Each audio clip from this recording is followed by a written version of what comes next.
It's the beach that makes beach volleyball so difficult.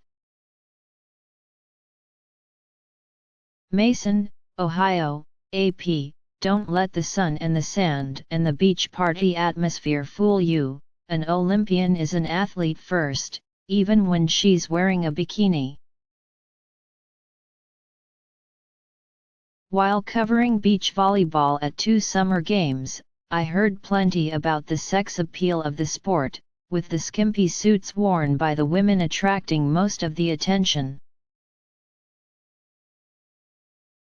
I knew there was much more to it, but it wasn't until I got on a court with an Olympic gold medalist that I understood just what makes the sport so difficult. It's the sand itself slowing every step, cutting short every jump and conspiring with the beating sun to wear down even the fittest bodies.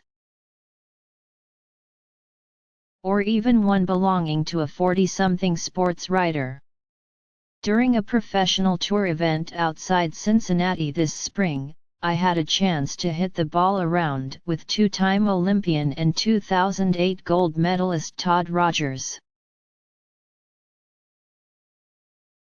Aptly nicknamed the Professor, Rogers is the coach at Cal Poly, where he took over a team that had won 1 match in each of its previous 2 seasons and led it to an 11-12 record in his first year.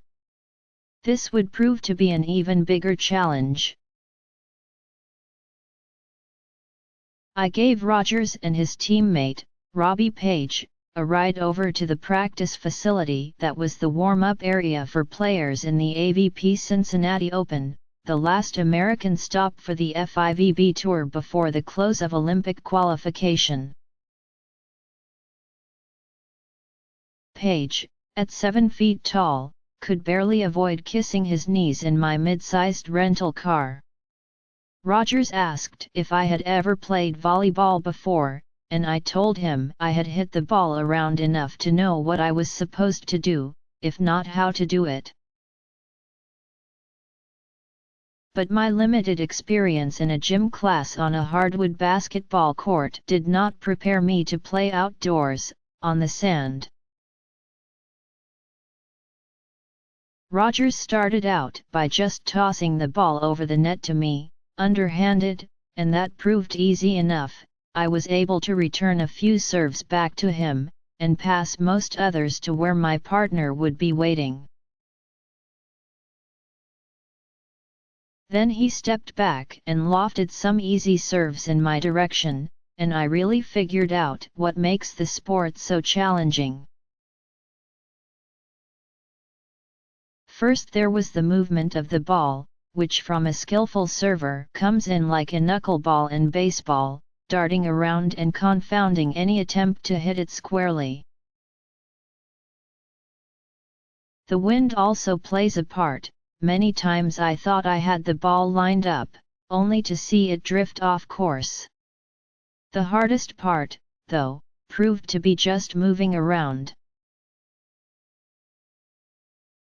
While I lacked the spatial judgment and reaction time of the elite athletes on the courts next to me, even when I correctly determined where to go to hit the ball, it just took me too long to get there. I seemed to be moving in slow motion in the 16-inch layer of sand, like in those movies where the sound didn't quite sync up with the actor's lips. As Rogers began to speed up his serves, though still closer to batting practice than full speed, more often than not the ball would bounce past me for an ace or, if I was lucky, carom wildly off my increasingly reddening forearms onto a nearby court. On one serve, I didn't even bother. Instead, I watched the ball bounce off the sand a few feet away, turned back to Rogers and said, "That was my partner's." This is an old standby in beach volleyball, so common it has a name, the husband and wife. My only problem, I didn't have a partner. Still, Rogers was impressed at how quickly I was picking up the excuses, if not the actual skills. Afterward, he told me some of the things I was doing wrong. Although much of it was due to physical shortcomings, I was also awaiting the serves with my hands together, ready to pass. A pro actually, pretty much everyone knows that it's easier to move with his arms free and only lock them when the ball clears the net. Young players who make this mistake are often told to run laps around the court with their hands locked, to remind them how much more difficult it is. I thanked Rogers for the lesson and wished him luck in the tournament. Later that day, I bumped into him back at the venue, where a fan was hoping for a picture with him. I offered to take it.